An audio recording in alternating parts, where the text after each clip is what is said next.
campaign trail. So we figured it was time to speak to each other directly. So live from Concord, New Hampshire, please welcome Carly Fiorina. Hey, girl! Hey! Hi, everybody! So, Carly, we want to just start off the bat. Let's clear the air. We know you took issue with something that was said last week. What's happening, girl? Well, you know what? Look, I've been called all kinds of things, Whoopi, and it's wonderful to be back with you ladies of The View. Joy, I'm glad you're feeling better. I'm a klutz, too, by the way. Oh. So I've done exactly what you've done. But in any event, I've been called all kinds of things. I mean, I've been called a bimbo from the time I was a secretary to the time I was a CEO. I think we need to be able to have civil conversations in this country about our differences. About the things that unite us. And so I think all too often we demonize a messenger because we don't like the message. So I'd just like to have a conversation about where we agree and where we disagree. I actually think there's a lot of common ground between Americans. I think Americans are concerned that we are very divided. And Americans want to come together around where we have found common ground. So, it's why I'm running for president, actually. Well, first of all, Carly, I want to really thank you for being here.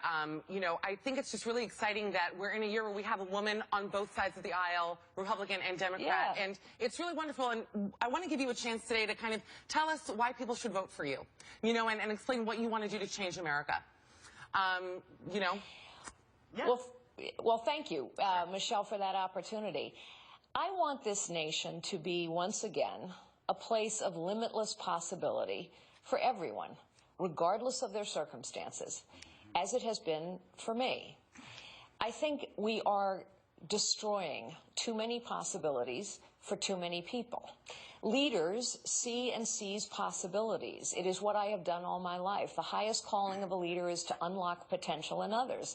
I'm running for the presidency of the United States because I think we need to unlock the potential of this nation and restore possibilities to every American, regardless of their circumstances, because I know that every American has God-given gifts, and with those gifts should come possibilities. Okay. All right, let me ask you something, Carly. Can I call you Carly? Of course, you did last time. You can this time. Oh, I don't remember. I have memory lapses. It's from the fall. It's all from the fall. All right, so let's talk about issues for a second, okay? Because you believe a feminist is a woman who lives the life she chooses, which we all applaud. That's right. Yet, it seems to me that you are against programs that let women make choices for their lives. For example, I read, maybe you can correct this, that you would like to overturn Roe v. Wade. You're against government-mandated maternity leave, which is a woman's issue. And you're against raising the minimum wage because a lot of women are working in low-paying jobs. And really, the minimum wage, I think, is a great idea because it stimulates the economy. People have more money. They spend more. Everything is better. So how do you reconcile these two positions that I just explained to you? Well, you just went through the litany of the left, by the way, if I may say. That is the litany of the left, that the only way you can be pro-woman is to agree with the left's prescriptions for women. Here's the problem, though. The prescriptions that you laid out aren't helping women. So you've laid out a bunch of stuff. Let's just start with abortion. Okay. I mentioned common ground. Actually, the American people have found common ground on this issue. Whether you're pro-choice or pro-life, I'm pro-life. But whether you're pro-choice or pro-life, the majority of Americans are horrified by the reality that we're harvesting baby parts through late-term abortion. Carly, I need to stop you. I need to stop you because that is not, Whoopi, you know that's sorry, not you true. You asked Carly, me a question. You know no one's well, harvesting baby parts. That's interesting. No one's harvesting baby parts. That's interesting, Whoopi, that girl. Planned Parenthood, it's interesting that Planned Parenthood just announced that they were no longer going to take compensation for that.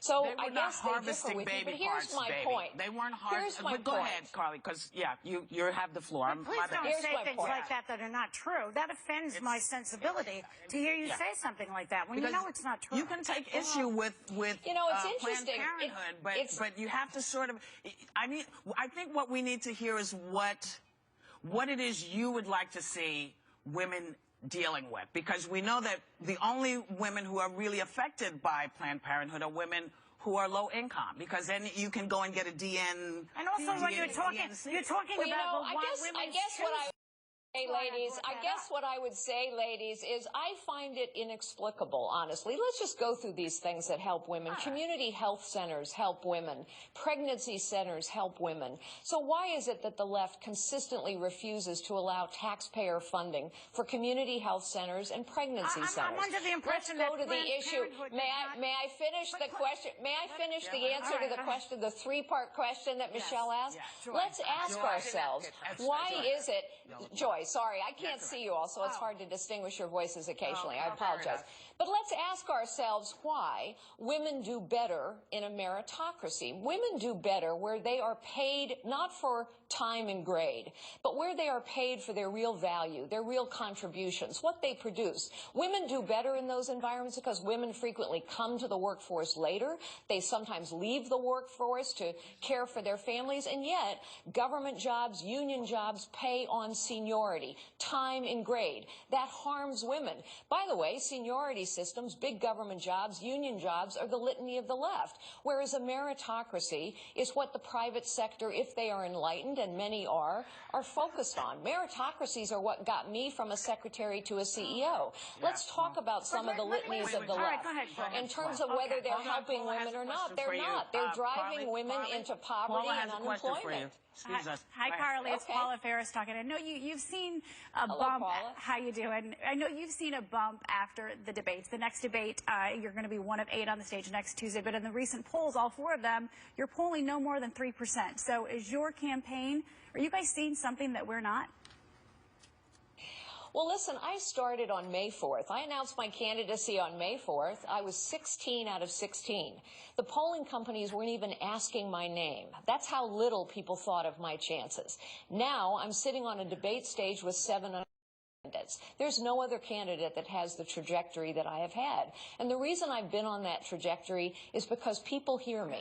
And when they hear me, they tend to support me. So I think we've done a pretty good job over the last 6 months. And of course, now we're coming to the middle of this election campaign. I would also say to you, if you look back at 2012 or 2008, any election actually, the polling data at this point is not predictive. In fact, it's wrong. If you look at the elections that just happened earlier this week, the polling data 24 hours before an election was dead wrong in a place like Kentucky. So Carly, what I'm I gonna- see I'm is gonna what I ask see you on to the hold ground. I'm going to ask you to hold on 1 second.